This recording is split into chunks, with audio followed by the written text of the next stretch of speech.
I've seen many Zoom calls. Help me judge anybody fucking ask. Oh, was that a roach? That's me all day. All right, go ahead. All right. So this will be one of our spotlight sessions where we bring in transit advocates from around the country and we get to talk about what they're doing within their community. And today I have Marcus McKnight of the Philly Transit Riders Union to talk about everything Philly.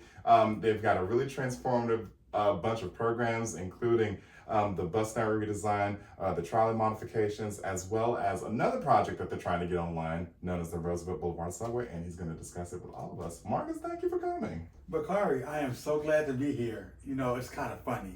He talks about like transit equity and transit advocacy, and we actually met through transit advocacy. I remember it was like the City Mapper program that we met. And Bakari's like, I want to check out Philly. And I'm like, okay, come on up. I host you, and now we're here. Now he's hosting me. This is great. Yeah, exactly. I'm so glad to be here. And I mean, I've said that just because Philly is very unique in that there's a lot of different modes of transit. Like you have subways, you have trolleys, you have trolley buses, you have there's even a ferry at one point in time, and there's even regular buses, express buses. So there's a large cornucopia of transit things that most cities don't have. Like the only other cities comparable to that is Boston and San Francisco. So I found that really unique, and then also unique in the makeup of the city because it's really dense. So it really helps aid transit and really get the ridership that they need. So that's just why I really fell in love with the city. So I'm glad I got to meet you and many of the other folks at the Philly TRU. So talk to us a little about the Philly Transit Riders Union. Like what do you all do? How did you all start? And just what's with the TRU? So the Philly Transit Riders Union is a small democratic, that's a small D, organization. It's a grassroots organization, and we follow a really cool principle, which is before any kind of decision is made, maximum input, and then after a decision is made, maximum unity. That's a good way to get things done. Right. All right, and the Philly Transit Riders Union basically started like a bunch of transit advocates, transit aficionados, sitting around my house. I'm like, man, something sucks. Man, we can do this better. Man, who's hungry? Right. We'll all whip up something, or we'll go get like Chinese, or we'll do like a potluck or something. Talk about buses and trains, or they'll be like, man, the subway was bad, and this happened, and the regional rail train did this, that, and the third, and the 17 bus was detoured again. I'm like, what the heck is this? And then it kind of just blossomed from just a bunch of transit lovers having a chit-chat conversation into a full organization. Like, wait, there's a lot of people who are really passionate about improving transit in Philly from a lot of different various backgrounds. So let's get together, let's see what the heck we can do to try to sprout or spring new ideas and get shit done.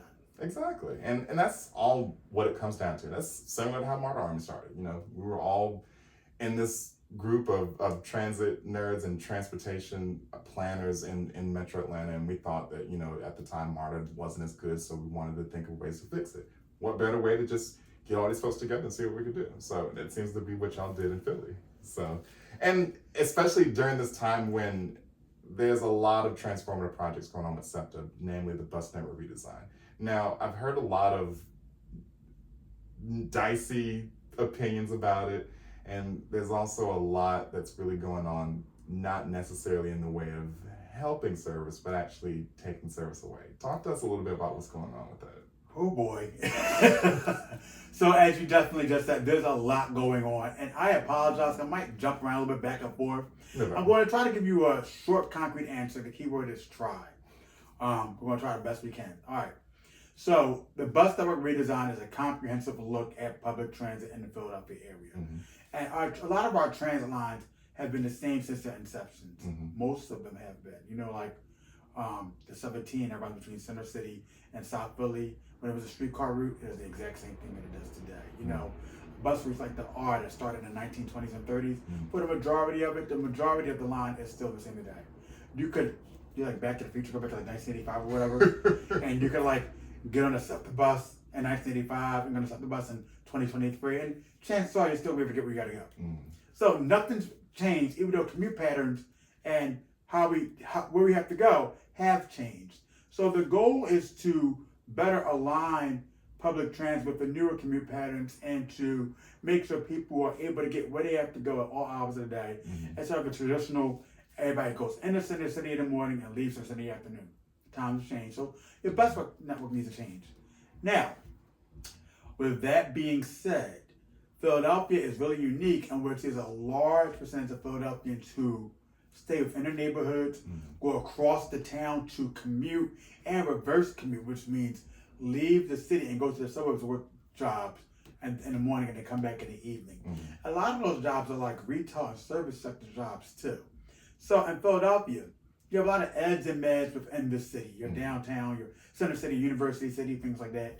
And then you have the huge retail sectors like the different suburban malls like the Chamonix, Oxford Valley, Willow Grove, Plymouth Meeting. Give a huge sprawling retail and also office area called King of Prussia, which has thousands of jobs that people commute to from Philly every day, whether it's driving or biking or taking public transit. So a lot of cities are not set up like that. Right. So we're a little bit different. So SEPTA has to find a way to meet all these people's needs. And right now, the current transit system, they're not doing a bad job of it. It's not that bad. Can there be improvements? Yes. Anything can be improved upon. But the bus network redesign, from what the looks of it is so far, it helps some people, but it hurts a lot more people. Like, SEPTA is trying to do a cost-neutral bus network redesign. I believe Baltimore and, was it Houston? Yeah, and then Atlanta's currently doing one as well. I think they're also doing cost-neutral ones, right? Right. And it's like, all right, they're asking for people to make a lot of trade-offs. And basically, in a grand scheme of things, we're robbing Peter to pay Paul. Right. And we shouldn't have to do that. That's just borderline ridiculous. SEPTA is doing a reimagining of the commuter rail, known as Regional Rail Philadelphia network. But that's not cost neutral. But the bus network redesign is. Make it make sense. It's ridiculous. And for those watching, the regional rail is the much larger, I want to say 200 plus mile rail network that also goes into Delaware and New Jersey. But the cost to ride the regional rail is much higher, and especially because it's distance-based. So farther out you live, the more you're going to have to pay. Similar to BART in San Francisco and even the Metro Rail in DC. So it is kind of funny that the bus network redesign is cost-neutral, meaning they're not really spending money to put more service in, but almost in a way rearranging service to meet the needs of more of the heavier routes. But I guess with the equity implications, a lot of lower income and a lot of communities of color are not really gonna benefit from this. Well, I'm going to safely say that, I feel comfortable saying this. It's not just communities of color. Everybody citywide is basically going to have to adjust to this. And it's not pretty. Even more prestigious neighborhoods, Manayunk, Roxborough, and Dora, they got to make adjustments. Folks in neighborhoods like East Oak Lane, which is a colored neighborhood, for people of color, as a majority of people that live there, but it's a higher income. It's really high income up there. They're going to have to make changes. It's citywide. So it's like, no matter where you live in Philadelphia, this bus cycle redesign is going to affect you, no matter how much your race, your income, the zip code, regardless of those things, it's going to affect you. Some going to be good, some not so good. And it's the not so good that needs to be looked at like under a microscope, because a lot of people are going to be screwed over soon. Right. It's not pretty. Yeah. And hopefully SEPTA can look at it and also look at the concerns from folks, because a lot of folks have actually put into a lot of the surveys that they've done and said, yes, I would love to be able to walk to a more frequent bus. But I've seen some of the maps and some of the routes are being eliminated completely. So, I wish I had a map to use. Actually, I believe that map right here would be helpful, but yes. But I can think of a few examples. All right, so in the beginning stages of the bus cycle redesign, when you had like Jared Walker come in and do things, He says like frequency is freedom, and you want to transfer more to make routes shorter and more reliable. Absolutely. Okay, understandable. So in certain parts of the city, you did that. You shorten routes to make it more reliable, help people to transfer. Then in other parts of the city, you combine two heavy hauling routes into one huge route, and it's like, this isn't going to work. This line is not going to stay on time. This will be theoretically impossible. I can see delays already, and it's not even done yet. And they're just in like the, like in the beginning stages of like showing maps and things like that. So like for another example of this is, there's a route called Route K. Route K starts at the Arid Transportation Center in the northeast Philadelphia neighborhood of Frankfurt. It serves as a crosstown route. It serves like other neighborhoods called Northwood, Crescentville, East and West Oak Lanes, Germantown, and East Falls. And this route is up for elimination. Now, Route K is, I call it crosstown powerhouse because the K bus hauls people. And this line's gonna be chopped up, and like the eastern segment in Crescentville and Frankfurt is gonna be attached to one route. And then the western segment in like southwest Germantown and East Falls is gonna be attached to another route. Well, all the stuff in the middle where a lot of people ride to, there's no replacement. And it's like, oh, well, you can take an alternate bus, or you can do this, or you can do that. Okay, cool. So if I'm standing at the intersection of Broad Street and 66th Avenue, or 12th and 66th, I'll have to walk to Cheltenham Avenue to get to my new frequent crosstown bus. Okay, cool. That's almost 1 mile from Broad and 66 or 12th and 66, right? Almost 1 mile, right? Nobody didn't think that I had to walk from my house to 66th Avenue. Nobody added that part in. They only thought about, from this bus stop to there, it's only that far. Yeah, but what about from my house to the bus stop? Think this through. Okay, cool. So then something's like, all right, we're going to combine some other lines, to see how this works. This should save money. So like, there are two articulated bus routes in Philadelphia. An articulated bus is the bendy bus. And they hold a lot more people, all right? So, two lines, the 17 that runs from South Philly to Center City, and the 33 which runs from North Philly to Center City, are L-shaped routes. They come from the north to the south, they get to Center City, and they turn and go down Market Street towards City Hall and the waterfront. Okay, fine. These lines haul. Yes, they do. They are articulated lines. They run like every 5 to 6 minutes. Yes, they do. They will pack a punch. You see a 33 coming, you're like, no, I'm not going to ever see it because it's crowded. All right, so something like we're going to combine these two lines into a huge north-south route.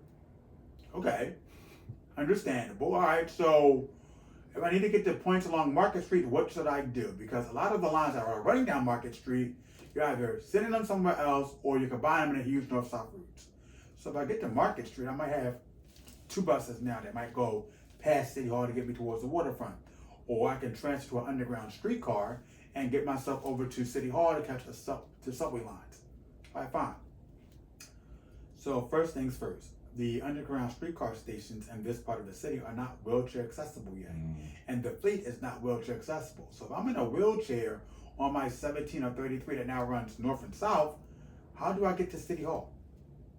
I gotta transfer to a bus or roll myself down there to get to City Hall, to get to a subway, to get to another connecting bus line? Okay. Yeah. Then, let's say I'm not in a wheelchair. All right. I'm just going, I'm a student or whatever, and I'm going to take the underground trolley to get to the subway. If something happens in the underground trolley tunnel, the tunnel is closed and streetcars are diverted to a subway stop in West Philly, where the network is connected. So there's no streetcar service in Center City when the tunnel is closed. So that added capacity that you have of those 5 underground streetcar lines is lost. How are the 1 or 2 bus lines that are left on Market Street to get me to where I gotta go in the bus revolution going to be able to handle this influx of people? You're going to have a problem. All right. I'm not sure how true this is, but I've heard reports from the field in which people were going to like community conversations about bus revolution, and some people were listening to you, but they were also trying to explain why this is. They were really adamant about how this is going to be better for people. And in their eyes, oh, we're doing this. It's like, all right, cool. This is great in your eyes, but you haven't walked a mile in my shoes. Right. So because you didn't walk a mile in my shoes, you're not understanding how this might be a difficult situation for me. Right. And it's also interesting because, I mean, I used to live in Philly and I loved the 17. I loved when it turned on Market because I can get off at Reading Terminal Market. I can get off on any of the subways once I hit City Hall. But now, and I understand the importance of having crosstown routes, but I lived near one. I lived near the 2, which I could take all the way up to Wayne Junction, which, I mean, if I needed to get there, cool, but where I needed to get to was the subway. It just didn't make any sense, and especially like what you mentioned with people who need that ADA accessibility. It's not there on the trolley just because, as we mentioned, the trolley is, it goes back to the early 1900s, which most of the SEPTA system does, even the subways. So it's more of SEPTA, yes, having to do constant repairs on a really aging system, but with the buses, I think it's even more intuitive that they should at least ride the buses, talk to folks, and at least look at it from their point of having to transfer, especially with a lot of these neighborhoods, which are not the safest for everyone. And then it also gets cold in Philly. Who wants to wait on a bus that may or may not show up in these elements? That's exactly right. Philadelphia's a pre-war city. We have a lot of tight streets. We have a lot of tight parking. Folks who are in New York and Phoenix and Los Angeles, Seattle, I see them drive buses, a lot of traffic, but their streets are not narrow. Right. You come down the street in Philadelphia, you come down the street in Boston with a bus, it is tight. It's tight. I drive a bus in Philly. I don't work at SEPTA, but I am a bus driver in Philadelphia. I drive a school bus, I drive public transit buses. It's tight. You will be crawling at 5 miles an hour, set punching your line to get by cars. And don't get me started when it's like an Amazon truck or UPS, some kind of delivery, and it's like, all right, y'all putting my skills to the test today. Yeah, because I noticed that Philly people will just park anywhere. Oh, yeah. And they don't care. I'm dropping this off. You're going to be all right. Right. But, it's funny that you mentioned Reading Terminal Market because, Reading Terminal has great food. Listen, if you ever come to Philadelphia, very good food. Stop by Reading Terminal Market. And if you hit me up, I'm Marky PHL on Twitter. And, you can come for a ride on my bus and we can talk food, talk buses, do all kinds of cool stuff. Absolutely. I'll be glad to welcome you with open arms. But it's funny that you mentioned Reading Terminal is a place you like to go. So, those places like the Reading Terminals, they're going to lose bus service, under this plan. And one really interesting thing is SEPTA is, not SEPTA, the city of Philadelphia's basketball team is the Philadelphia 76ers. And they're proposing to build a new arena downtown on Market Street, right? At the new Fashion District Mall. We're going to build an arena here. We want to plan to do this. There's a lot of opposition towards it, and the opposition is understandable, and I'm with them. But under bus revolution, that Sixers stadium loses bus service. Right. What's that going to do about the people? Like, again, so you want people to use public transit, but you're making it more difficult for them to use it. Public transit is not supposed to feel like a chore. Right. And under bus revolution, it feels like more of a chore. It feels like a chore now, but a manageable chore. Like, oh, this kind of sucks, but we can make the best of this. Under bus revolution, a lot of places, it's like, this is going to be a chore. I don't want to do it all. I might have to come up with an alternative. And it's just one of the things I've always prided Philly on is that all of our sports stadiums are in one place. They're all down at the end of it, which you mentioned before was probably the last little bit of expansion, was now the NRG Stadium before it was the Spectrum Station, where all those sports stadiums were right there. All you had to do was walk from it. And they even have express service on those days where there are games that take you way to the end into all the important stops where you have these important connections. So it's wild that they want to move it, given the fact of the location already. And even if you don't take transit, it's right off of 95. So it's You have perfect. all those highways, you have all that additional space. Right. So, again, Philadelphia's a pre-war city. So that means a place like Reading Terminal, the Convention Center, Independence Hall, that stuff is from, the 1500s, all right? Most of it hasn't changed. Like Market, you might have gotten a little bit wider. You might add a lane in here and there. But a lot of this stuff is only designed for a certain amount of traffic. A place like South Philadelphia, at the sports complex, you have the highway ramps. You have the subway station. You have room to move people. Yes, it's nice to have a downtown stadium because it looks cool. Right. That's great. But you're not thinking about the implications of what that's going to do to the city's fabric. How does the traffic? Nobody wants to Manhattan like traffic. Right. It's annoying. They got different ways to get in and out. We got 2 subway lines. Right. What are you gonna do? Like, again, this is not thought all the way through. It's like, this sounds like a good idea. Let's do it. It's like, oh, wait, hold up. What's going to happen if we do this? Make a scenario. When we have a parade in Center City, Philadelphia, and Philadelphia is known for its parades. We have parades all year round. That Mummers Parade is amazing. Oh yes, we love our Mummers. Do our Mummers shut down Broad Street every New Year's Day? But when we have a parade, it's like traffic turns into a logistical nightmare. And parades are usually held on the weekends when there's less traffic. We have races and runs, less traffic on the weekends, and it's like gridlock. So now you're gonna put a stadium and add 35, 45,000 people on top of the, your everyday nonsense that goes on downtown. Can you imagine like a Sixers game at like 7 o'clock at night? All right, cool. Rush hour was still at the tail end of it, and now you got Sixers traffic. No, just no. This is gonna be a lot, and especially like with people coming from Southwest Philly, which we're gonna get into the trolley modernization in a minute. But I think one of the missing pieces of it is that the trolleys don't go as far as they could, and especially because they make that loop. And it would be good for the 76ers, but as far as getting back, it's just, how are they going to put this in and then also include buses as well to have that mixture of folks that are coming from all parts of Philly in this whole point of now trying to rebuild Center City, Philadelphia, because of the waves that's going through with people leaving, businesses leaving? Do they think this is going to be a slam dunk that's a win for everyone? I was sitting here thinking about, you said people leaving, and I just thought about, I make a lot of like pop culture and music references, so I apologize ahead of time. It's what I do. I do it at work all the time.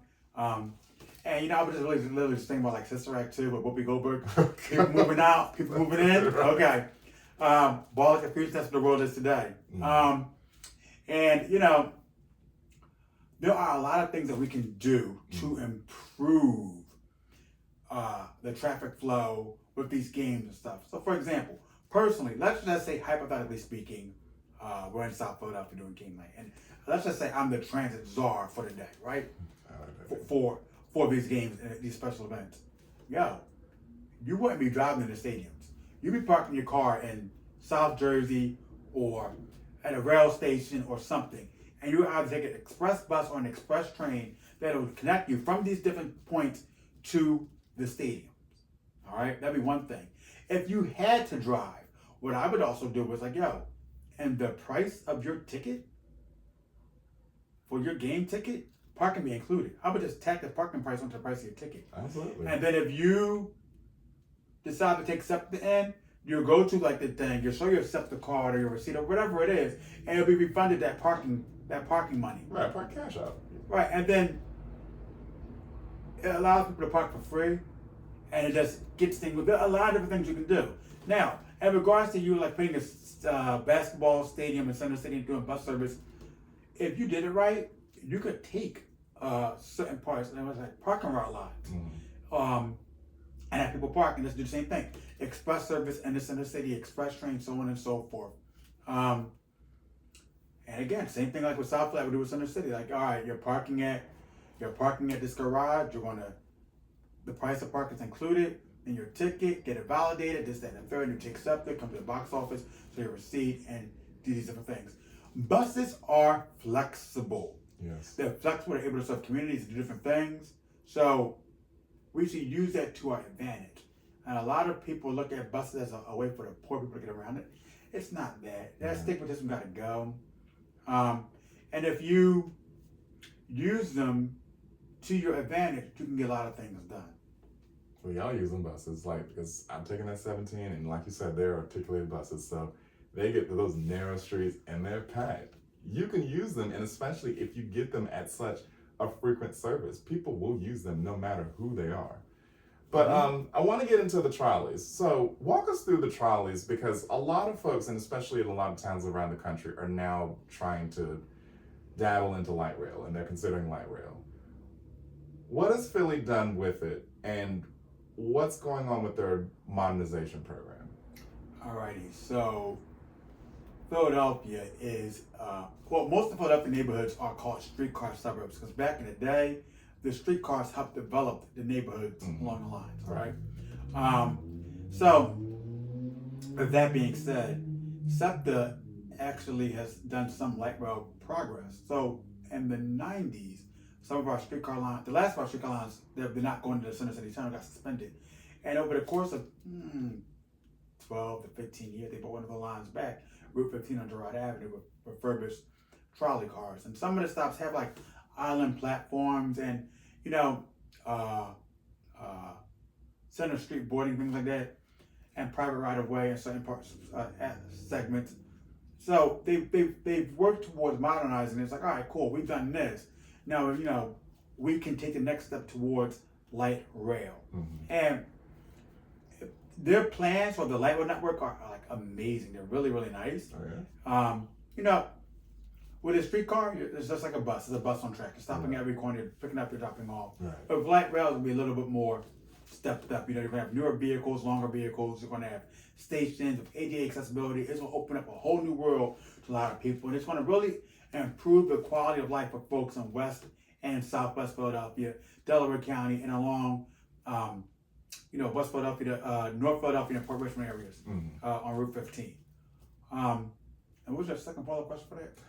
I guess you answered it already. Is about what's to be expected from the modernization, and I think it's really amazing because there are also a lot of neighborhoods that they're still trying to come up, and they go through a lot of they're along a lot of these trolley lines. So I think it would be amazing. But one of the things I've noticed that what you mentioned, like it stops almost like a bus. Wherever there's a stop, it stops. So it's not as quick to get into Center City as, the Market Frankfurt or the Broad Street line. I guess what I want to know is, for maybe a smaller town or a smaller city that's considering a trolley or a light rail, would you recommend it for them? So every mode of transit serves a purpose, okay? Light rails. Well, let's talk about buses. Buses are flexible. They can go in and out of neighborhoods and serve things, all right? They can make turns. Streetcars and light rails should be used for like a car door. If I want to connect car doors, you want a streetcar or a light rail. But this car door has to be heavy hitting. It has to be dense with like houses and whatever. You got to have things along the line to get people to go to it, whether it be shops, stores, schools, things like that. I'm not against towns starting up light rails or streetcars or whatever it is. It's not a bad thing, but just make sure you have anchor points to have that line viable. You don't want to spend, I'm best going to ballpark it here, you don't want to spend $500 million or $1 billion on something. It's like, oh no, nobody's riding it. Right. You don't want to waste those kind of resources because you don't have those kind of resources. Remember, the entire country has to share this one pot of money. Right. There's 50 states, hundreds of cities, hundreds of counties, and thousands of cities and towns. We all got to share a piece of the pie. So if you want a project to go through, make sure the project will help everybody. Because if you spend $1 billion in this light rail, that means somebody else that needed it more is missing out. Right. Don't let us miss out because you didn't plan better. Right. Does that make sense? Yes, and especially because, with going back to Philly, there are a lot of the suburban trolley routes that go to a lot of these low dense neighborhoods, and I've ridden a lot of them, and they're almost empty the whole time, even during rush hour. And it's more of, well, are we keeping this just because it's historic, or are we keeping this just because there's an actual need? Well, could you give me an example of like the 101 that goes to media? So, the 101 actually does get crowded. Oh, really? Yeah, 101, the 101 hauls. And hauls, right. The 101 during rush hour runs 2 car sets, and those suburban lines just have express service. Right. So, they hauled. Now, when you rule, it was a lot of COVID and a lot of restrictions going on. Right. So that might have set your, like, oh, well, this thing's always empty. But, that was COVID times, Right. you know, and the before times, you know, it's a little bit different. Right. You had standing room only those trolleys, but those trolleys run on their own private right of way. Right. You know, they are light rail. That's what light rail is. Right. And they get the job done. They're not, with the exception of downtown running in media, you're not sitting in traffic. You're not dealing with all the nonsense. You Right. up and down that line, you can get from 690 to media in like 25 minutes. Play your cards right.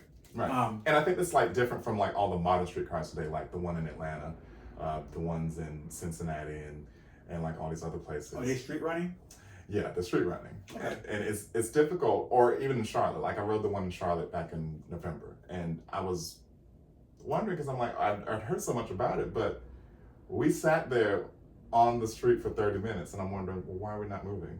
But it's like you spoke of, like the trolley lines, some of them having their own right of way that they can zip through. Like even the Norristown High Speed line, like it's not light rail per se, but it zips through because it has its own right of way. It's not fighting with traffic. It's not having to be stopped by any other light or anything else.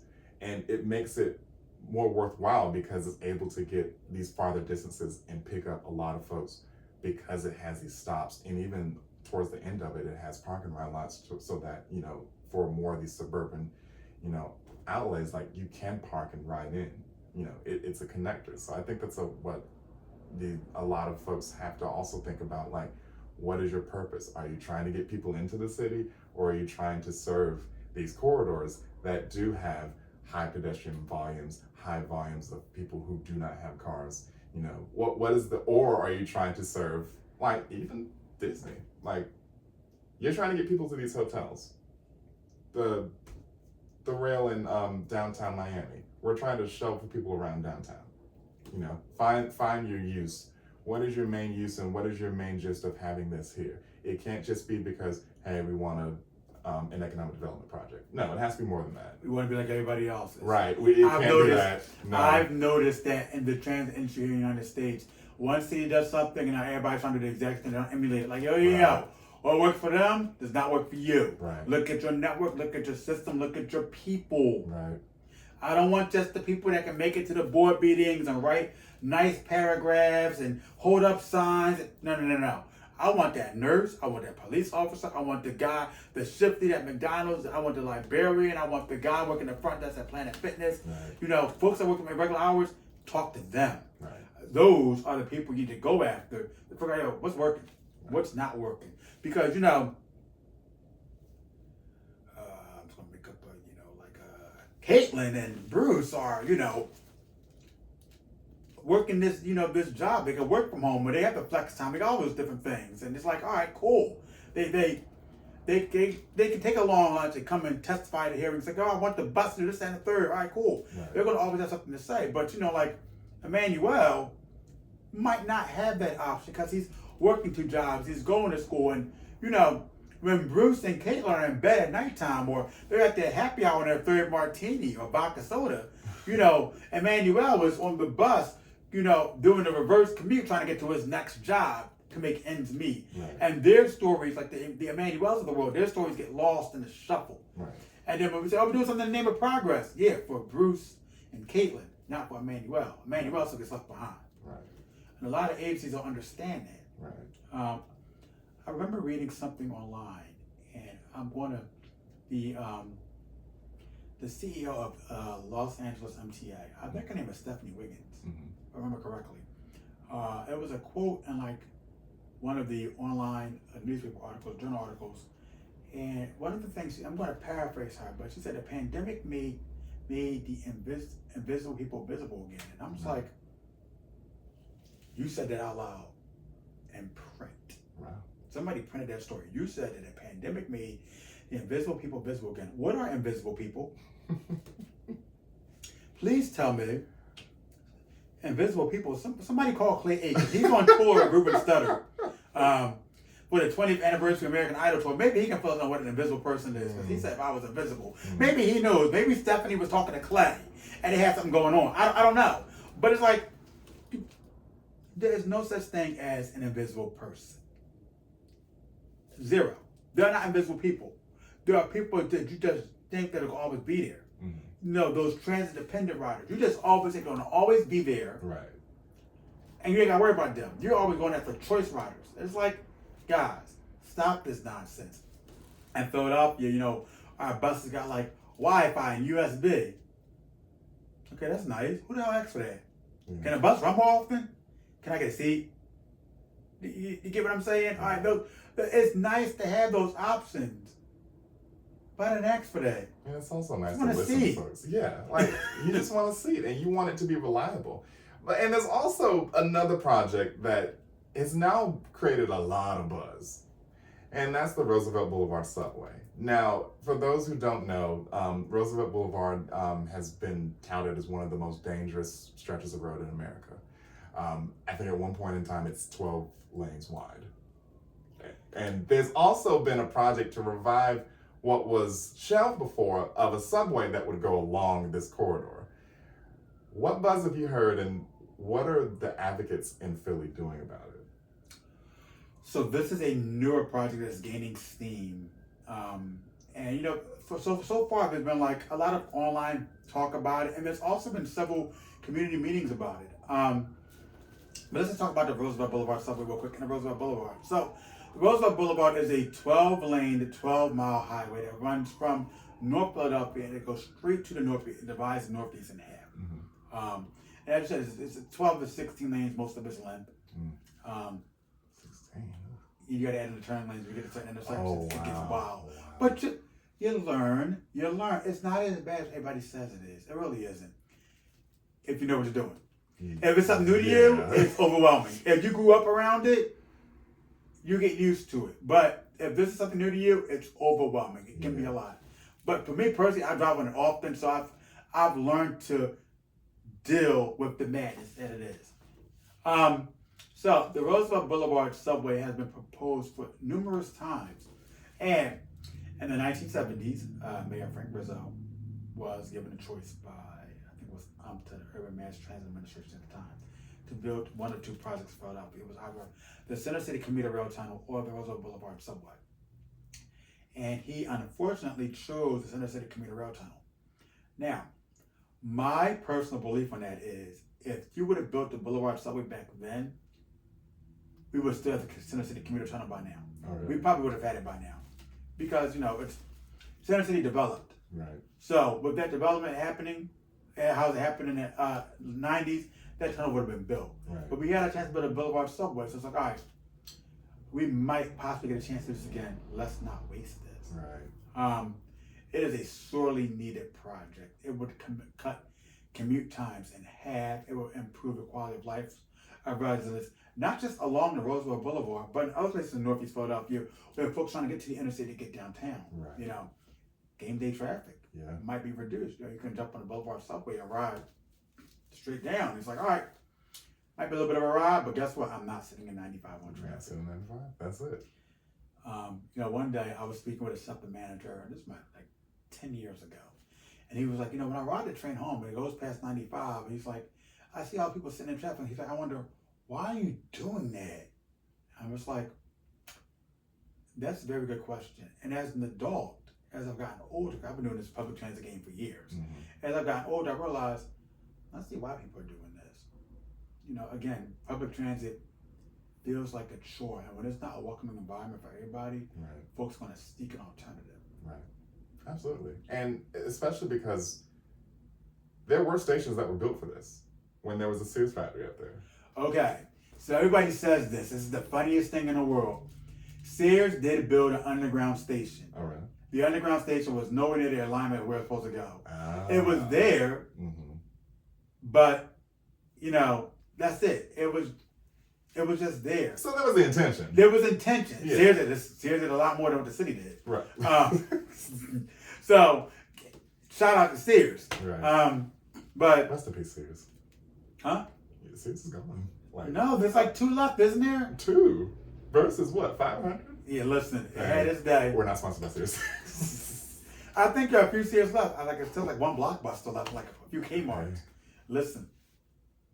It's funny, only because I brought it up. I think Calder's reopening soon too. Ames is reopening. Oh, I've seen Ames over here. I'm like, oh, we're going to relive our childhood.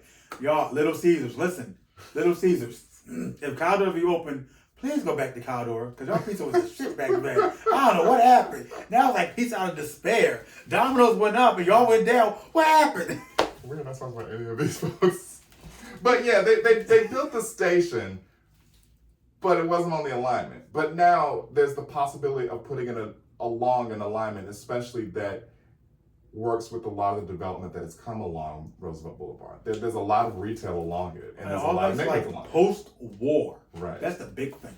So Philadelphia is an old city, all right? Mm-hmm. That's something that I remind people about all the time. It's a really old city. Mm-hmm. But Northeast Philadelphia developed during the baby boomer era. So that's why you have those huge streets, huge lawns, driveways, multi-lane roads, because it was just like an extension of the suburb. Right.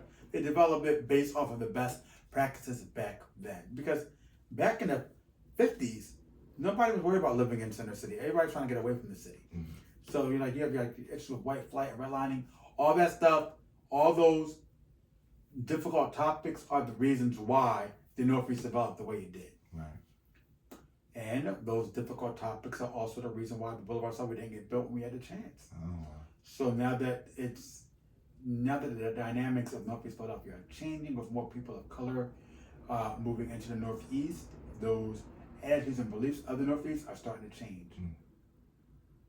Really nice. Well, Marcus, we're near the end of the interview. Is there anything you'd like to tell our audiences and anyone who's watching this who may be wanting to get into transit advocacy or don't know where to start as far as, anything that the TRU has done? What would you recommend to them, or what would you say to them? Alrighty, so this, again, I'm going to have to try to give a short answer. Okay, first things first. Things I learned in transit advocacy. Everybody's voice and opinion matter, all right? If somebody's telling you something, you don't have to agree with their message. You just have to listen to them. Right. Just listen to them, because you're going to learn something. You might know everything about a bus line or whatever the case may be, but you might not know their particular experience. Right. Their experience matters too. If you're going to do trans advocacy or anything that involves leadership, one, allow yourself to be led to the darkness. Sometimes it's okay to be a student, sometimes it's okay to be a teacher. And do 3 squishy things a day, things that make you uncomfortable. That's how you know you're truly leading. Yeah. Listen, like I said, again, listen to people's viewpoints who are different than yours. And like for a lot of things, like especially with transit agencies, listen. Let's say I am a bus driver. Let's say I'm a bus driver, and let's say Bacardi, we're going to pretend you're a trans CEO. You have your degrees. I'm a bus driver. Right. Your book knowledge and my street knowledge should work together. It's not water and oil. Right. Just because I drive a bus doesn't mean I don't know something. Right. And a lot of agencies do that. It's like, oh, you're just driving a bus, and so you don't think I have a degree, or you don't think I worked the job before I got here? Right, it's a skill. It's a skill.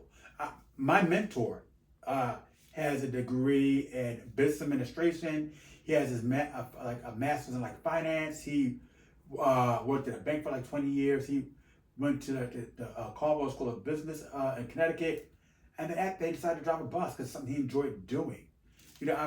Working in the industry, I've met a lot of people who went to college, got the degrees, and started driving a bus to help pay the bill. I mean, they fell in love with it. They're like, yo, I can see myself doing this. After I get my degree later, that's my backup plan. Once I get tired of driving a bus, I'm going to do this 15, 20, 30 years until I use my degree.